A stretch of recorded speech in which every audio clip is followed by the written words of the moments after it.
getting started with our In Bloom political education series.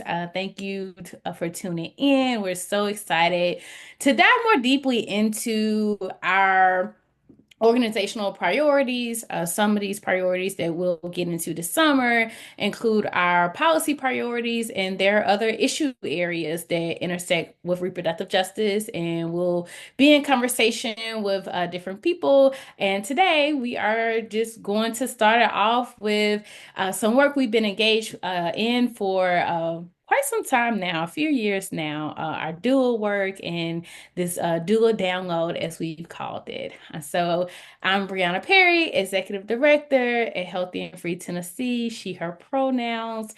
And hopefully, if you're tuned in, you're familiar with Healthy and Free Tennessee. But if not, we are a reproductive justice organization working at the intersections of racism, the criminal legal system, reproductive oppression to grow the movement for reproductive justice across race, gender, and class, and really looking at what's going on around criminalization of pregnancy outcomes and also the criminalization of parenting to really fight for the resources and services and relationships and communities that we all deserve to really tap into self and collective determination.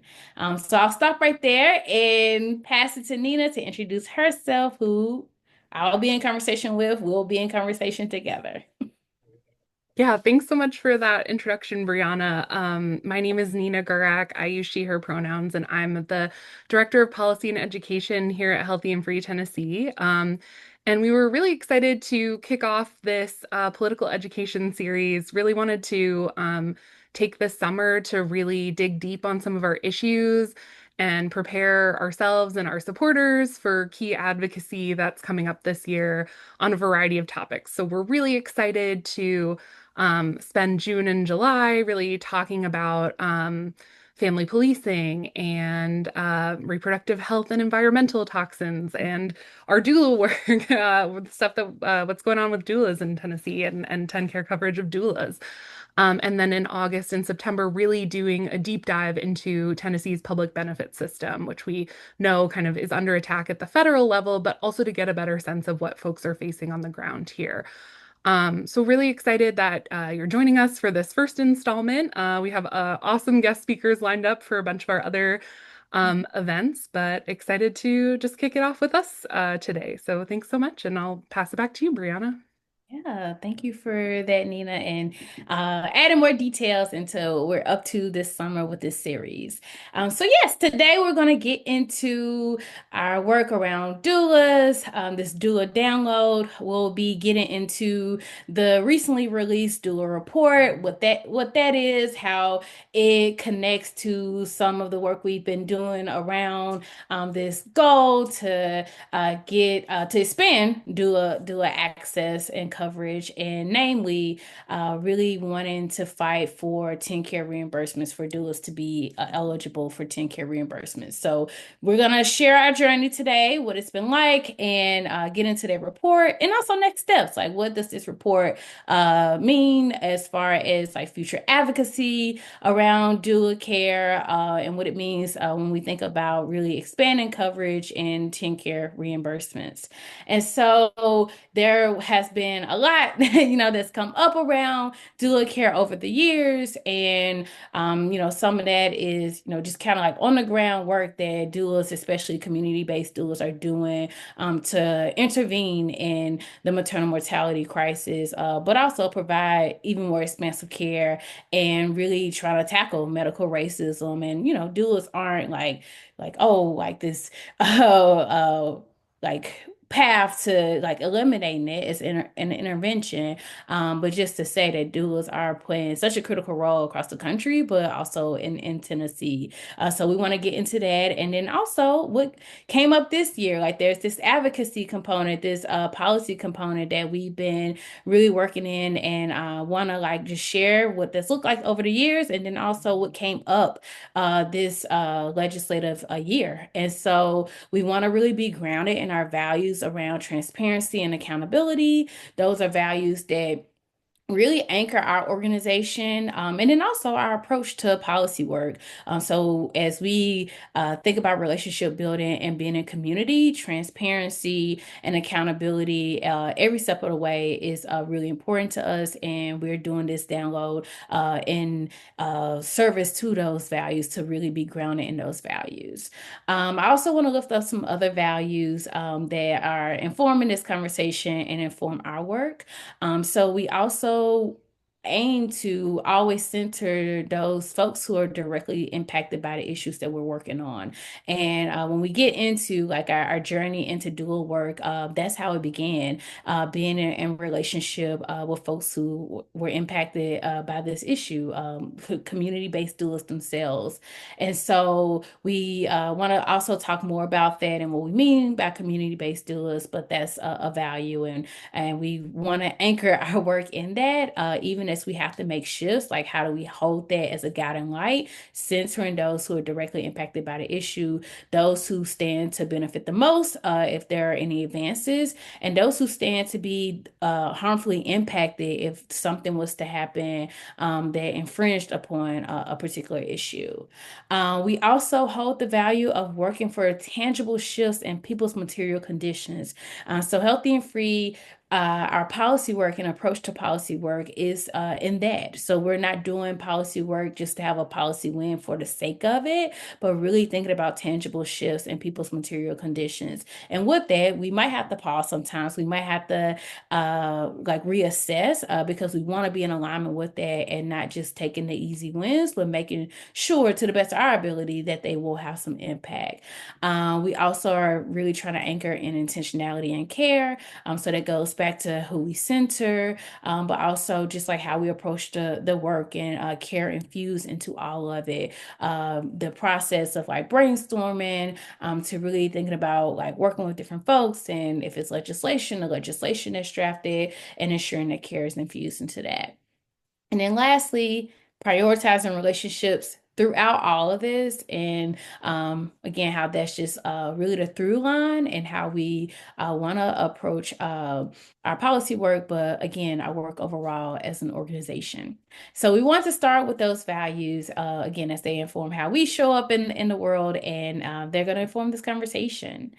So I am going to move into a history of Healthy and Free's work around doula care. And so years ago, at the onset of the pandemic in 2020, at this time, like I was, reading about doulas, also like considering trainings to become trained as a birth doula, and came across different folks. And one of those people was Kristen Mejia at Homeland Heart Birth and Wellness Collective. And so, she was really trying to just talk about doula care, the importance of community-based doulas, how that's different model than private doulas, and how community-based doulas are representing the communities that they come from, these communities that are disproportionately impacted by infant and maternal mortality, and like how to better resource doulas because doulas often have families, they have children, and in order to show up in this way, in this like very expansive way for community, they need to be resourced in order to do that. And so through conversations with Kristen, we, just really explore like, okay, Healthy and Free has this history with policy work. We have this analysis, we have these tools, we have these relationships, and how can we explore policy when it comes to better resourcing doulas, and that being TennCare reimbursements and eligibility around there. So TennCare being our state's Medicaid program. And so we really had to start at the beginning. We realized through different conversations that quite a few legislators didn't even know what a doula like was and the work that doulas did. Some people thought that doulas were, providing care that they weren't, that they, kind of like, oh, midwives, doulas, all the same thing. And so we really had to start this work with establishing like, hey, this is what a doula is. This is the care that they provide, and they are essential members to the birth team. And so we worked with Senator London Lamar to really begin with a resolution, and we did that in 2021, and that really set the foundation for the other work that we did. After that. And so that first year, in conversations with Kristen, with this resolution, and just really talking to the larger community about what a doula is, the care that they provide, we were wanting to connect with doulas in Tennessee. At the time, folks were kind of working together in some ways. There were some communities that have formed, and then also folks are like, okay, I'm over here. I don't know what's going on. I also don't know what's going on statewide.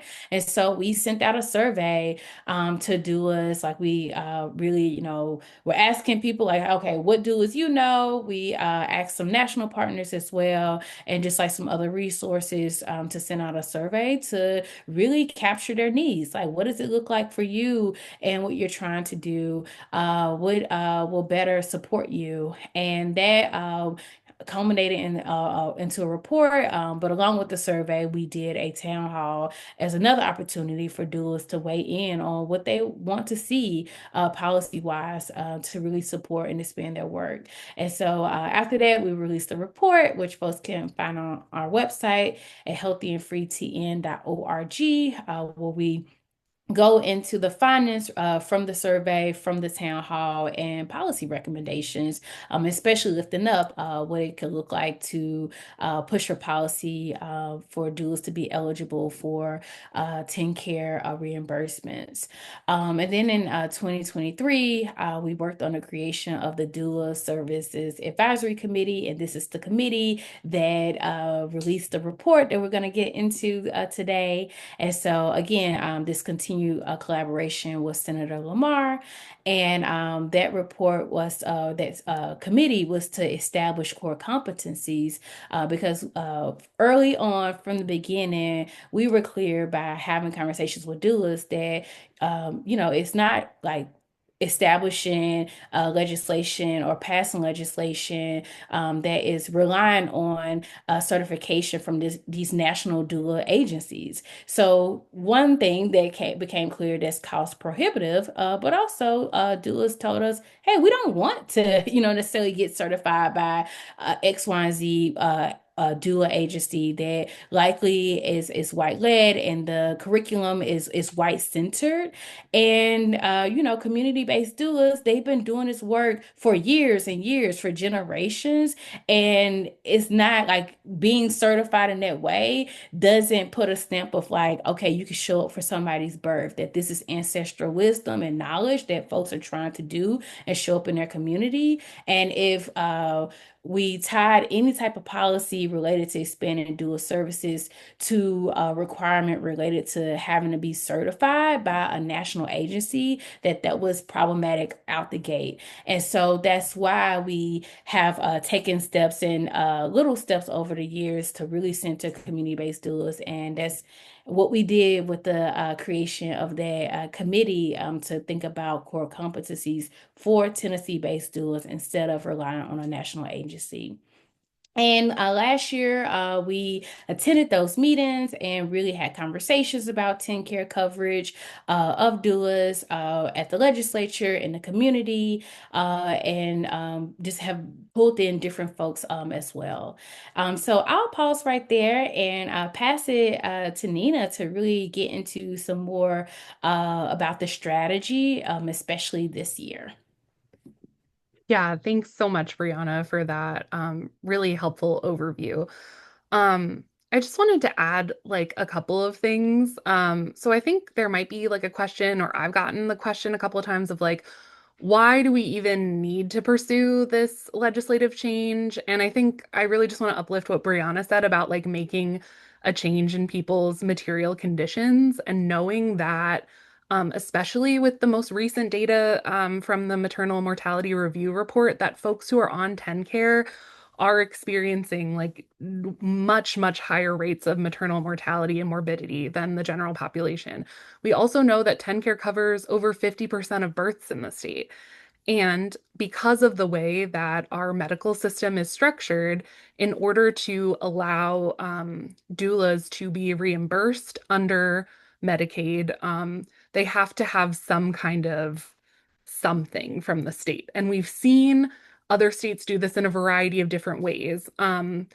And I think it was clear to us when we started, especially after working with a number of doulas in the state, that licensure was not something that we were interested in, that we've seen the ways in which that has failed a lot of people.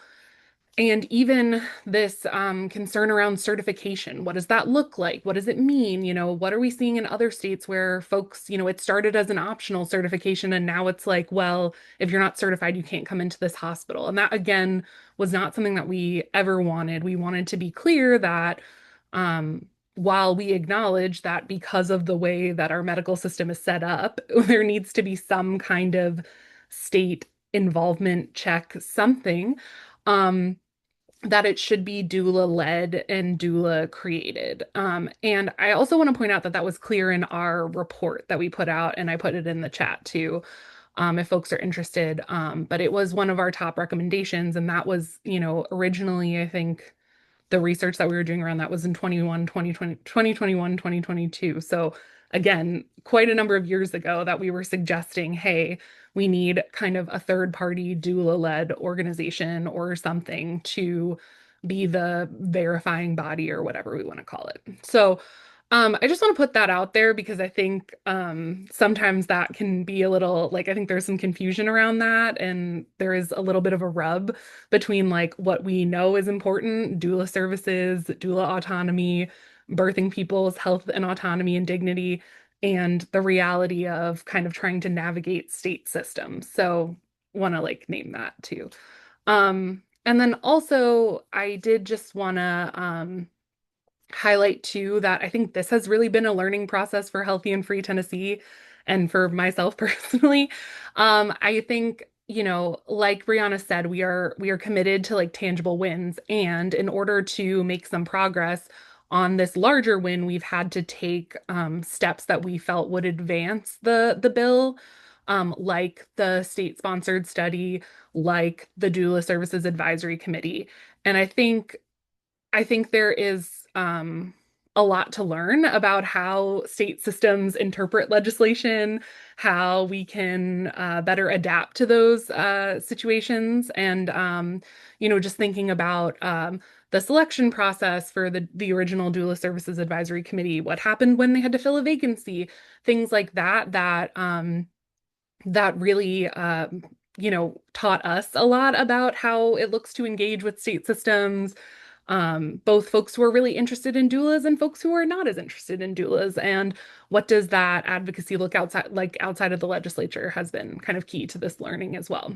So with all of that as a background, I wanted to share a little bit about kind of like what our initial strategy was around doula legislation this year and actually in 2024. So, after the passage of the Doula Services Advisory Committee bill in 2023, we advocated to continue introducing a bill that would be like a placeholder for when those recommendations from that committee came out. So the bill, that we wrote was never really intended to be passed as it was written because it's not really best practices to pass a bill when you don't know what the implementing recommendations when you don't know what the recommendations are. Kind of just, a little cart before the horse thing. However, we did want to continue the conversation and continue educating legislators and put some pressure on stakeholders to really take this issue seriously and think about how we could develop a system that honors doula autonomy and dignity and the health and safety of pregnant people while also kind of navigating that tension with state, something. So that's kind of why we wrote it that way. It was meant to have a conversation that we could amend it to be more inclusive and, really highlight what we wanted to pull out of the recommendations and what maybe if we weren't in agreement with the recommendations, what we could say, hey, we're not going to do this. Um, Unfortunately, this year, oh yeah, and then I would also add that, like as Healthy and Free, we've been attending the Doula Services Advisory Committee meetings, providing commentary and feedback and things like that at those meetings as well, um, for the last 18 months. So while they were kind of working on the report, we were trying to be involved in that process as well. Um, so kind of bringing us to what happened this year. So the bill started moving, meaning it was like introduced in committees without our knowledge or consent. So, again, that wasn't really something that we had experienced before. And we did reach out to try to say, hey, like, what's going on? What's the strategy here? And it was kind of surprising to us that amendments were then added onto the bill that seemed to indicate a licensing scheme or an interest in a licensing scheme, kind of consistent with the fiscal note. Now, legislation in Tennessee will get a fiscal note if it costs the state money, and they use the Office of Fiscal Review uses data that they have either that advocacy groups provide or that the departments themselves provide about what something would look like, how much it would cost. I think it's important to note that like what we were proposing or what we were hoping to propose within the report structure or whatever was going to come out of the committee is not really something that's been done a whole lot in Tennessee, although it has been done in other states. So there wasn't really a clear model to pull those numbers from. And so, kind of like Brianna was saying, I think there's some confusion about like doulas, midwives, they're like the same, right? We know that they're not. But really, those numbers were pulling from and kind of what, again, fiscal review, which is not ultimately responsible for implementing the law, was pulling from, was saying, like, oh, it'll be like midwifery licensure. And that was never really what we had intended. However, amendments were put on the bill to make it seem as if that was what the bill was intended to do. We did try and reach out to advocate with the sponsors and expressed our concerns, and also worked with doulas.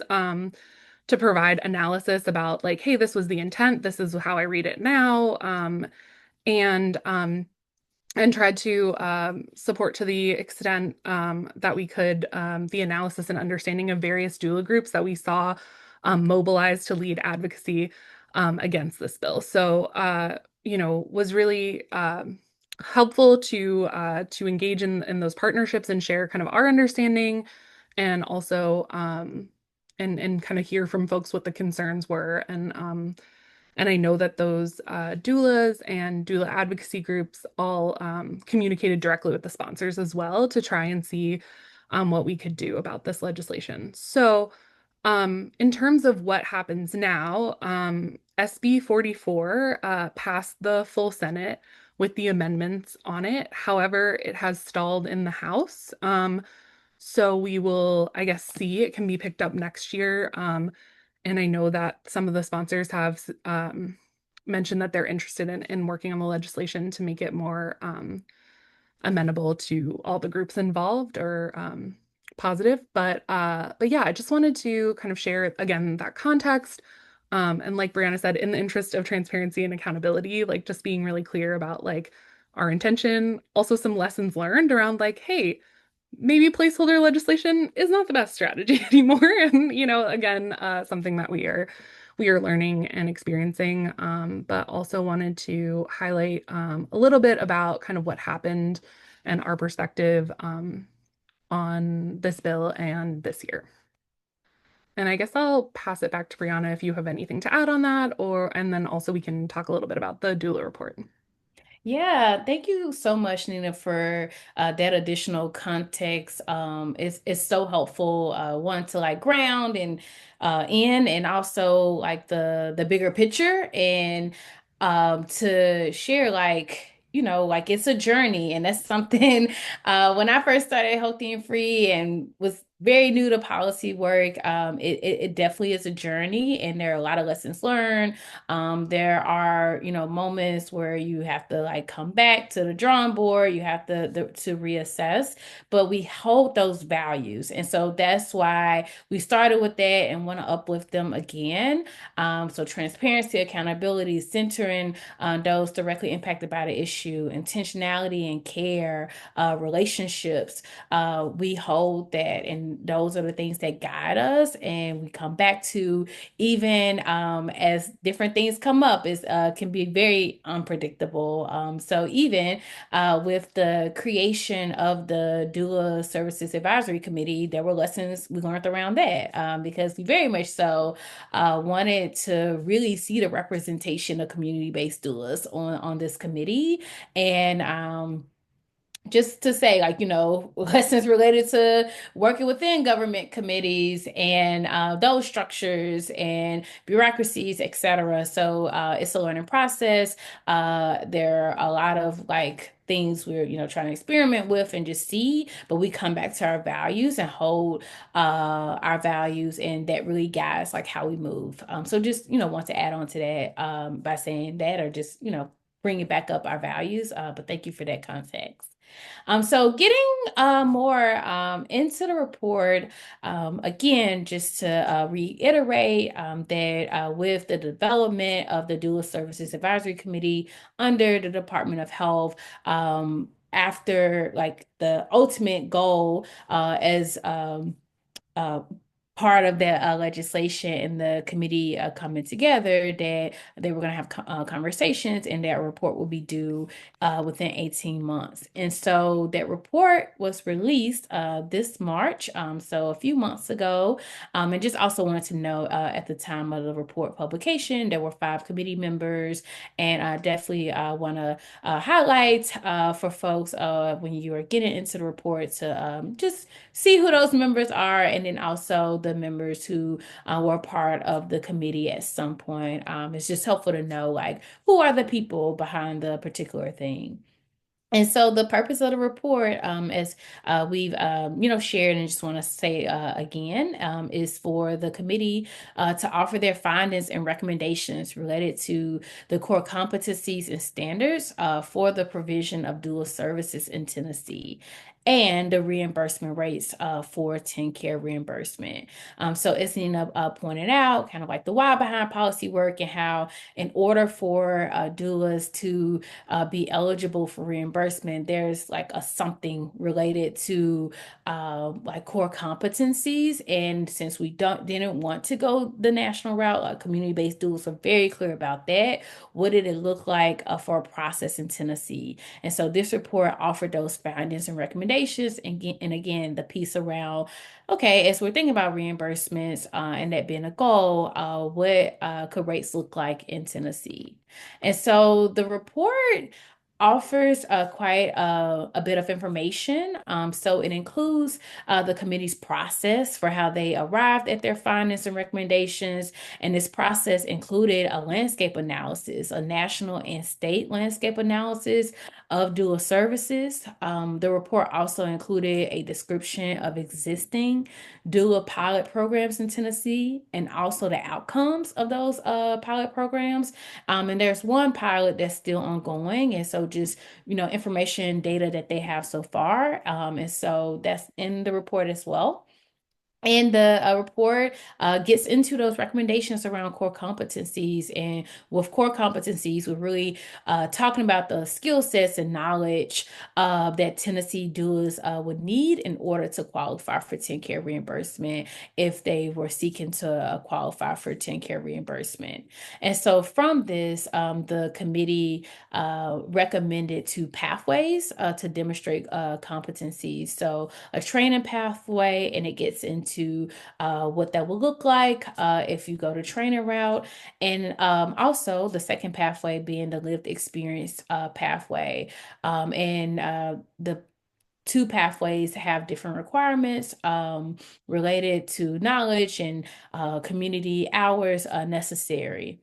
And so the two pathways are set up because going back to like, hey, like, there has to be something in place related to eligibility for the reimbursement. And so the report gets into recommendations related to like a verification process.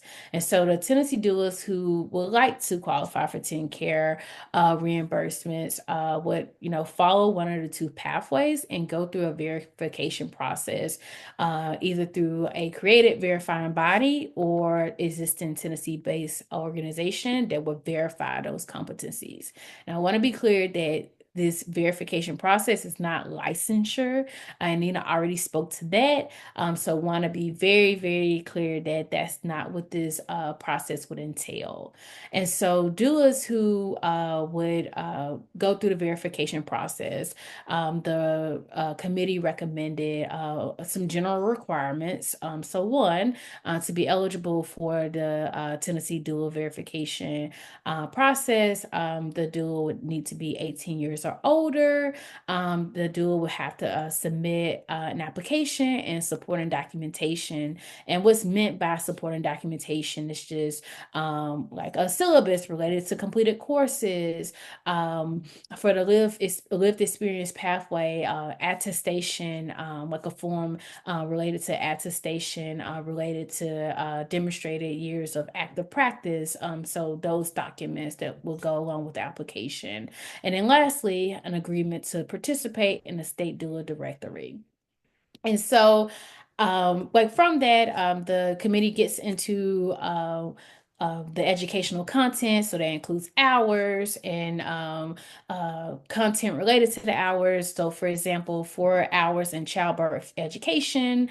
And they also get into like what curriculum should look like as well related to that. So, knowledge of basic anatomy and physiology of birth, knowledge of the basis of lactation support. And that's really detailed in that report. Moving into the reimbursement conversation, the reimbursement rates. The committee did not reach a consensus on recommendations for TennCare reimbursement rates, but they did include data on other states' approaches to reimbursement structure and rate. And what they found was that there's significant variation, like when it came to the structure and then also the rates. And so you have a state like Maryland that reimburses up to $930, and that includes 8 prenatal or postpartum visits and a flat rate of $800 for labor and delivery services. And then you have another state like Minnesota, they reimburse up to 3,200 for different services. And there were also states that had different reimbursement rates depending on the type of birth, a vaginal birth versus cesarean section. And so, even though the committee didn't reach a consensus, the report offered different strategies that could be considered.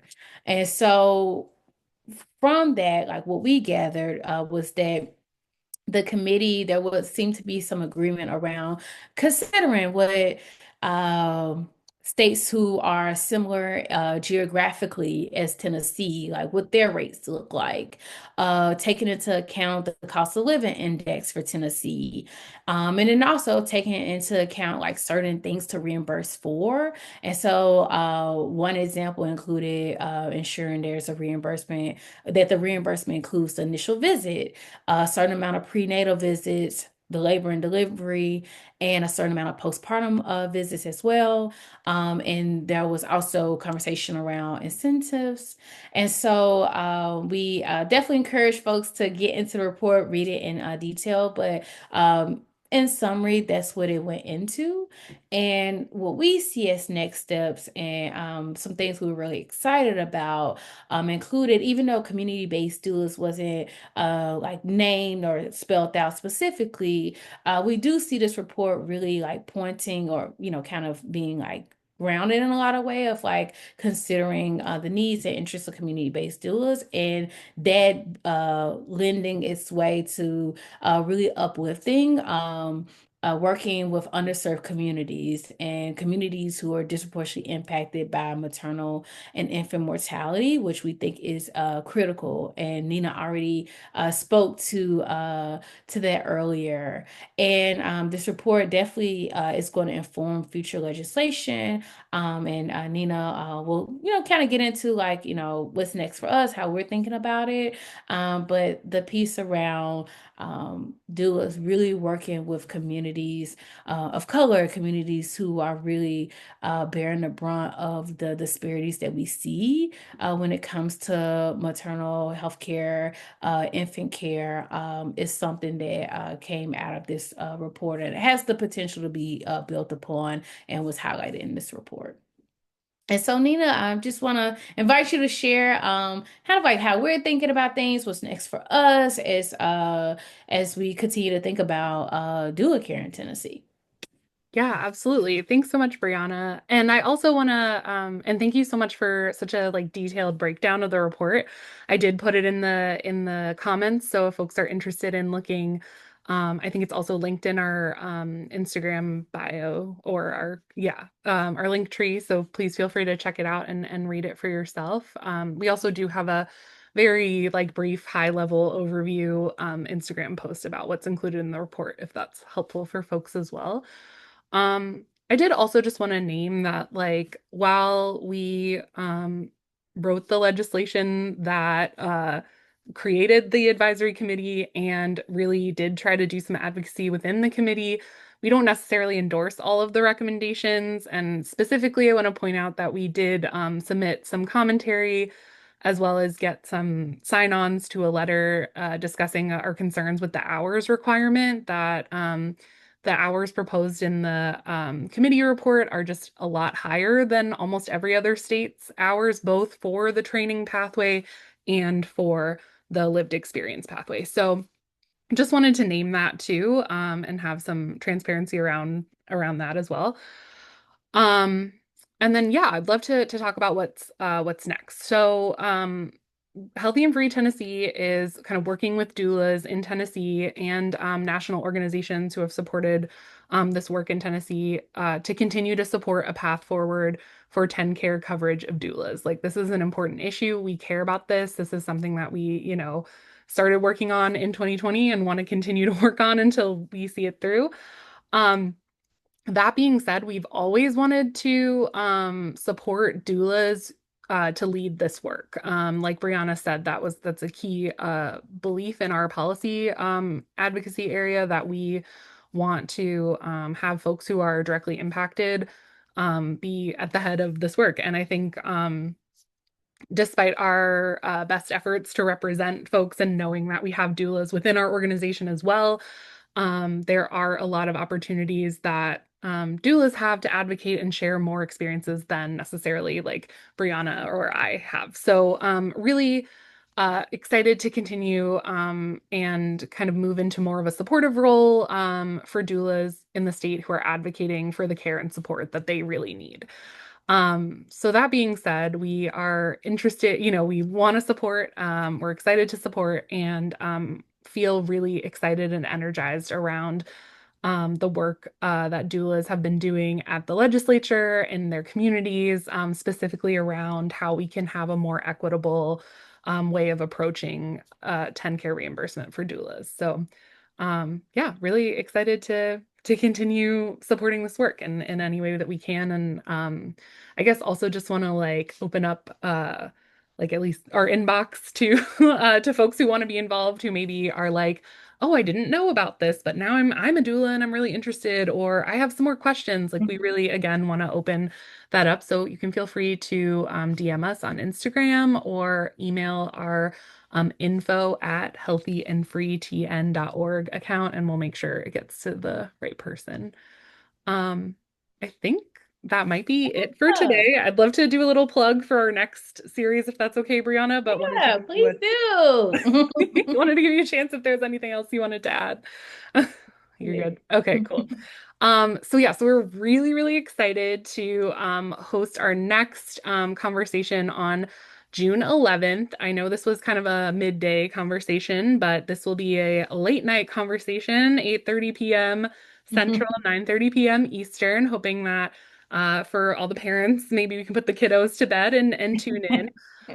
We'll be talking about parenting in the kink community and what that looks like. What are some of the challenges that folks have faced? What are some of the, ways that being a part of this community has helped folks be better parents? And really getting into some of those pieces especially as we think about Pride Month, as we think about the work that we're doing around family policing and all of those pieces. So we're really excited to have some community members as well as the Holy House, which will tag, we think we tagged in our thing. But look forward to seeing you there on Wednesday, June 11th. So really excited for this next conversation. Yeah, I am as well. So, like, hope hope y'all can just be with us this summer as we launch more into this series, and the next one being June 11th. So, thank you for tuning in. Awesome. Well, thanks so much, y'all. I hope you have a great rest of your day.